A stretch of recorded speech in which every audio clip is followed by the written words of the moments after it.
I'm Matt with etrailer. Today we're going to be talking about the etrailer Anti-Rattle collar on our 2023 GMC Yukon XL. Now this is going to be a great little device if you're using any type of cargo accessories in your hitch. You notice on those longer drives it's kind of rattling around a lot, making a lot of noise, not making your ride very fun. This is going to be a great solution for you. So let's check it out. So I do want to say this will fit with most Yukons, whether it be XL or non-XL. It is a little bit trickier compared to some other hitches out there. The reason being is typically with this, I just go underneath there and slide it into place. But we got these safety chain loops that get in my way. So let me show you a different way of putting this on. What you're going to do is grab that Allen key that comes with your kit, loosen this L bracket on one side so we can remove that. With that removed, make sure that other side is loosened up. Would put it on at an angle, making sure it grabs around the lip of your receiver. And then I'll just hold it up, typically with my knee. Throw that L bracket on the back of it, then tighten this down. When I get this all tightened down, I can actually show you how well this is going to work. And I got it tightened down on both sides. It feels pretty good on there, and it's not extending past our actual bumper, which is nice. I'll typically also come over here and just loosen up that wing nut, because that's going to remove a wedge so it's out of our way, so the path to our receiver is clear. I'll talk a little bit more about that in a second. First, let me get this accessory on here. Today I got a cargo carrier.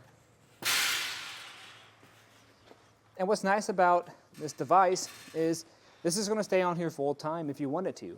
A lot of other anti-rattle devices out there, you'll have to take on and off every time you remove that accessory.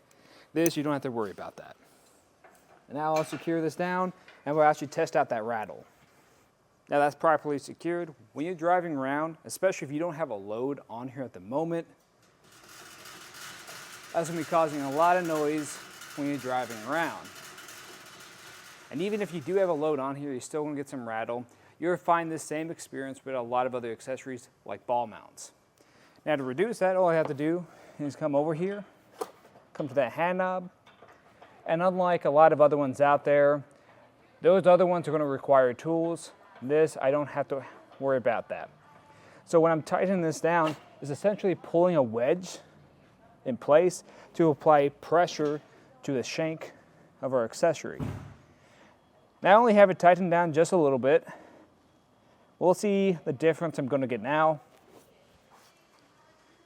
That's barely moving at all, maybe a little bit side to side. If I tighten it down a little bit more, that should hopefully negate most of that.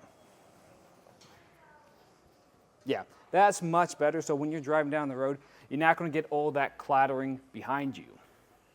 Now, something I did notice is if you're someone who likes to put this cap back on because you like that nice bumper look, you won't be able to do that with this, because once I put the tabs through here, the top section's completely fine, but it won't secure down on the bottom. And that's going to be because, let me just take that off real quick so we can get a better look. We're going to have that hand knob here, and that's going to really get in the way of this actually sitting flat. But if you really do want to put that cap back on here, all you got to do is grab that Allen key, quickly remove that. It really doesn't take too long at all. So for me, this is probably going to be one of my top choices for an anti-rattle device, especially for the Yukon. If you don't want to deal with the hassle of taking this off every single time you got to put on an accessory and take it off. Now, if you guys have any other questions about this, let us know here at etrailer. And again, I'm Matt, and thanks for watching.